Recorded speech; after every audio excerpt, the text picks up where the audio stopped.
Hi, village സ്പേസിലേക്ക് എല്ലാവർക്കും സ്വാഗതം. എല്ലാവർക്കും സുഖമല്ലേ? ഇന്നത്തെ നമ്മുടെ ഐറ്റം വളരെ ടേസ്റ്റി ആയിട്ട് ഒരു ടൊമാറ്റോ സോസാണ് നമ്മൾ ചെയ്യുന്നത്. പല ബേക്കറി ഐറ്റങ്ങൾക്കും പല തട്ടുകടയിലെ പല ഐറ്റങ്ങൾക്കും ഒക്കെ മുക്കി കഴിക്കുന്ന ഒരു ഐറ്റമാണ് അല്ലേ? തീർച്ചയായിട്ടും പലർക്കും അത് ഇഷ്ടവുമാണ്. അതെങ്ങനെ ചെയ്യുന്നത് നമുക്ക് നോക്കാം. അപ്പം നമ്മൾ 1 കിലോ തക്കാളി കൊണ്ടാണ് ആ സോസ് ഉണ്ടാക്കുന്നത്. ഇത് നല്ല കളറുള്ളൂ, നല്ല പഴുത്തവും ആയിരിക്കണം. എന്നാൽ മാത്രമാണ് നമുക്ക് നല്ലപോലെ അത് റെഡിയാക്കി എടുക്കാൻ പറ്റുള്ളൂ. ഇതൊന്ന് കഴുകി വൃത്തിയാക്കിയതിന് ശേഷം നരിഞ്ഞെടുത്തുകൊണ്ട് വരാം.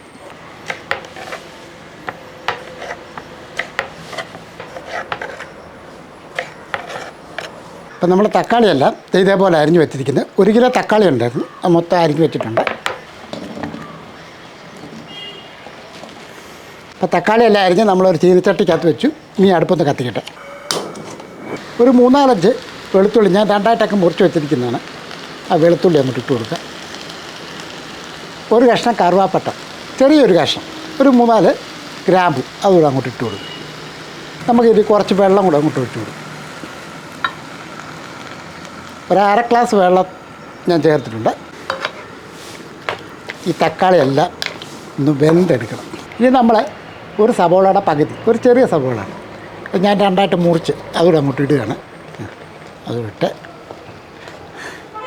ഇനി നമ്മൾ ഒന്ന് അടച്ച് വെക്കുകയാണ്. അപ്പോൾ ഇത് ശരിക്കും പറഞ്ഞാൽ ഒരു 4 അല്ല ഒരു 5 മിനിറ്റ് അടുപ്പത്തിരിക്കട്ടെ. ഈ തക്കാളിയെല്ലാം നല്ലപോലെ ഒന്ന് വെന്തുടയണം, അത്ര സമയം ഇരിക്കണം. അത് കഴിഞ്ഞ ശേഷം നമുക്ക് തുറന്ന് പോകണം. ഇപ്പോൾ ഒരു 4-5 മിനിറ്റോളം ആയിട്ടുണ്ട് കേട്ടോ. നമുക്ക് തുറന്ന് നോക്കാം. തക്കാളിയൊക്കെ ഒന്ന് ഉടച്ചിട്ടുണ്ട്.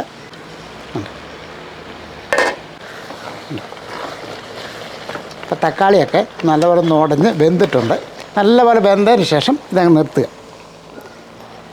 ഇത് പാത്രമൊന്ന് വെക്കാവേ. അപ്പം നമുക്ക് ഇതൊന്ന് തണുക്കാൻ വെക്കണം. ഞാൻ വേറൊരു പാത്രത്തിലോട്ട് മാറ്റുകയാണ്. ഇതിനകത്ത് നല്ല ചൂടായതുകൊണ്ട് പെട്ടെന്ന് തണുക്കത്തില്ല. ഇതേപോലെ പാത്രത്തിലോട്ട് മാറ്റാം. അപ്പോൾ ഇത് ചൂടൊന്ന് ആറിയതിന് ശേഷം നമുക്ക് ഒരു ജാറെടുത്ത് ആ ജാറിൻ്റെ അകത്തോട്ടാക്കണം.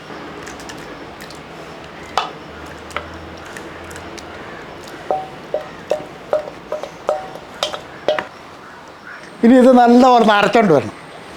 നല്ലപോലെ എത്ര അരയ്ക്കാൻ പറ്റുമോ അത്രത്തോളം നല്ലപോലെ അരച്ചോണ്ട് വരട്ടെ കേട്ടോ. ഇപ്പം അര ഇപ്പം നല്ലപോലെ അരച്ചിട്ടുണ്ട്. ഇതേടെ ഇനി നല്ലൊരു അരിപ്പ എടുത്തിട്ട് അരിപ്പിക്കകത്തോട്ട് അങ്ങോട്ട് ഒഴിക്കുക.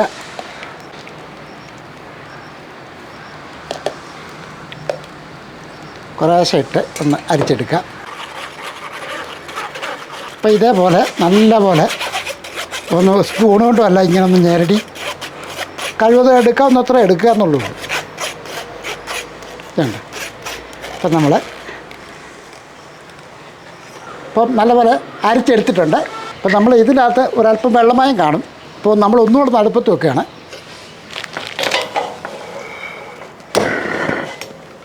ഈ അരച്ച് വെച്ചിരിക്കുന്ന ഇതങ്ങോട്ട് ഒഴിച്ചു കൊടുക്കുകയാണ്. അപ്പം ഇതിനകത്ത് വെള്ളമുണ്ട് കണ്ടോ.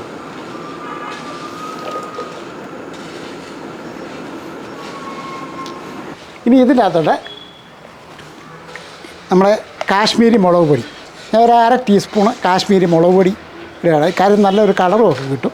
ഒരു 1/4 ടീസ്പൂൺ കുരുമുളക് പൊടി കൊണ്ടിടുകയാണ്. ഇത് താല്പര്യമുള്ളവർക്ക് ഇട്ടാൽ മതി കേട്ടോ. പക്ഷേ ചെറിയ എരിവും പുളിയൊക്കെ വേണമല്ലോ ഇതിന്. ഇനി ഇതിനൊക്കെ ഒരല്പം മധുരമൊക്കെ വേണം കേട്ടോ. നമുക്ക് ഇതിൻ്റെ അകത്തോട്ട് ഞാനൊരു 3 ടേബിൾ സ്പൂൺ അളവിൽ പഞ്ചസാരയും കൂടെ ചേർക്കുകയാണ്. ഇനി നമുക്ക് ഇതിനാവശ്യമുള്ള ഉപ്പ് പൊടിയും കൂടി ഇട്ട് കൊടുക്കുകയാണ്. ഇത് വിനാഗിരിയാണ്. നമുക്കൊരല്പം വിനാഗിരിയും കൂടെ ഇതിനകത്ത് ഒഴിച്ചു കൊടുക്കണം. ചേർത്തതിന് ശേഷം ഞാൻ പറയാം. ഒരു 3 ടേബിൾ സ്പൂൺ അളവിൽ വിനാഗിരിയുടെ ഞാൻ ഒഴിച്ചിട്ടുണ്ട്. ഇനി ഇതെല്ലാം കൂടെ നന്നായിട്ട് ഇളക്കി കൊടുക്കുക.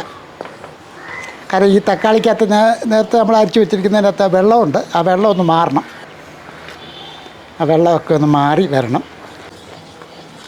നമുക്കറിയാമല്ലോ ഈ ടൊമാറ്റോ സോസിന് കാര്യം ഒരല്പം പുളിയുണ്ട്, ഇച്ചിരി മധുരമുണ്ട് അല്ലേ, ഒരല്പം എരിവൊക്കെ, അങ്ങനെയൊക്കെ ആ രീതിയിലാണ് ആ ടൊമാറ്റോ സോസ് ഇരിക്കുന്നത്.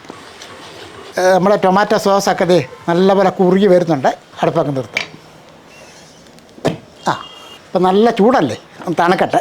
തണുത്ത് കഴിയുമ്പോഴത്തേക്കും നല്ലപോലെ തിക്ക് ആയിട്ട് വരും.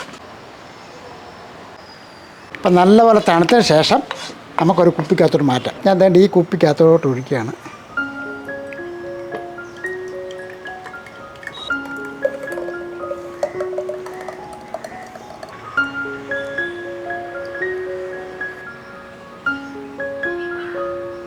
അപ്പോൾ നമ്മൾ ആ കുപ്പിക്കകത്തെല്ലാം ആക്കിയിട്ടുണ്ട്. 2 ബ്രെഡ് എടുത്ത് അതിൻ്റെ കൂടെ കഴിക്കാം. ജാം വേണമെന്നൊന്നും ഇല്ലല്ലോ, ഇത് സോസാണേലും കൂട്ടി കഴിക്കാം.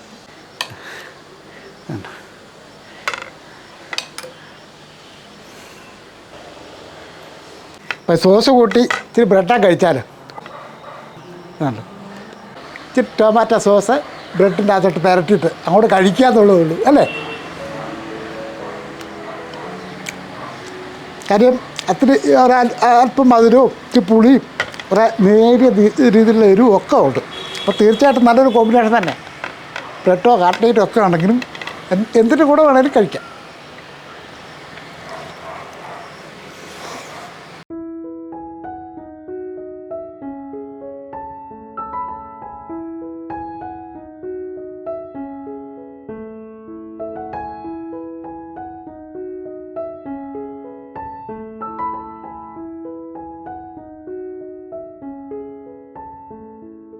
ഇതിപ്പോൾ ഞാൻ ആ ബ്രെഡും ആ സോസും കൂട്ടി കഴിച്ചു നോക്കി, അടിപൊളിയായിട്ടോ, നല്ല ടേസ്റ്റുണ്ട്. തീർച്ചയായിട്ടും ഇത് കെമിക്കലൊന്നും ഇല്ലാതെ നല്ല രീതിയിൽ നല്ല ഐറ്റങ്ങൾ കൊണ്ട് മാത്രം ചെയ്തെടുത്തിരിക്കുന്ന സാധനമാണ്.